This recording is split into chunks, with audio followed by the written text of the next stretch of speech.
Have you ever sat down to watch a football match and nodded the entire time pretending like you understand the game but have absolutely no idea what's going on? Well, then you have come to the right place.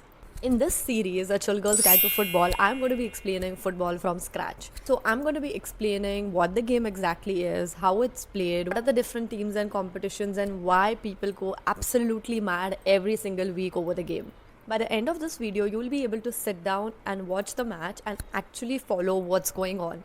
So let's start. Before we begin, I am Shad and this is my passion project where I want more girls to start watching football and start talking about the game that I love so much.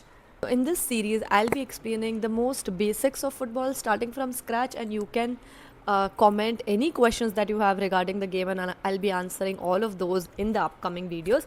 And slowly, I hope by the time the World Cup starts, we'll all be pros at it. Football is played between two teams of 11 players each, and the goal is to literally score the most goals. So the team that scores the most goals wins.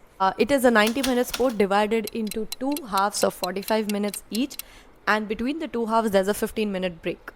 So now that we know what the game is, let's understand how the game actually flows. So before each match, a coin is tossed, and the team that wins the toss chooses either which side of the pitch that they want, or they choose if whether they want to start the game, which is kick the ball first. One team starts the game by kicking the ball, then they try to move it up the pitch in order to score a goal by passing, dribbling, and creating space. And then the opposing team tries to win the ball back by tackling and intercepting. If a defender kicks the ball behind the goalpost, then it's a corner kick for the opposing team, for the attacking team. And if the attacking team kicks the ball out behind the goalpost, then it's a goal kick. And if someone gets fouled, then it's a free kick. And if it's a foul inside the box, then it's a penalty.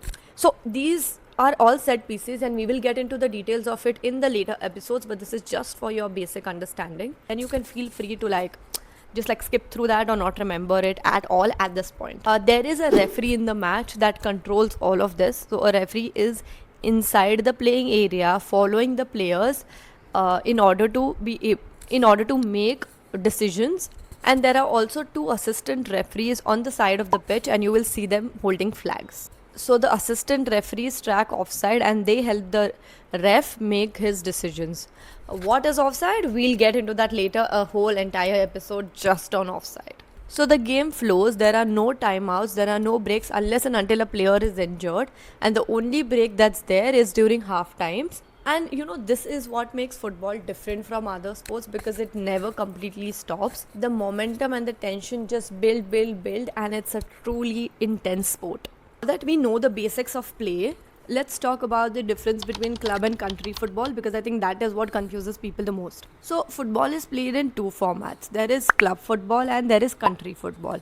Club football is when teams from the same country compete against each other, and international football is when countries play against each other, where everybody is representing their national teams, their nationality. So club football is what you watch week to week. So these games are played on a more regular basis. The season starts from August to May. Every country has its own league. So England has English Premier League, Spain has La Liga, Italy has Serie A, Germany has Bundesliga, and France has League One. I don't know how that's pronounced, but these are the top 5 leagues in the world.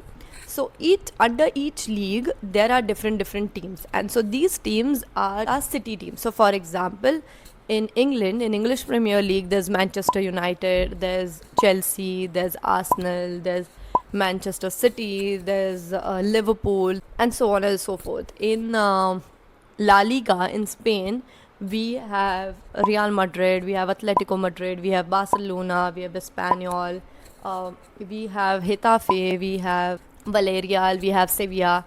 So these are some of the examples of clubs. So each club has their own stadium, their own home ground.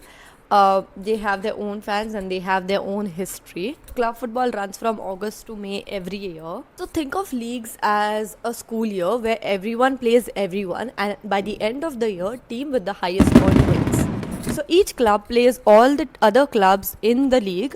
They play 2 games, one at their own home and one in the opposing club stadium.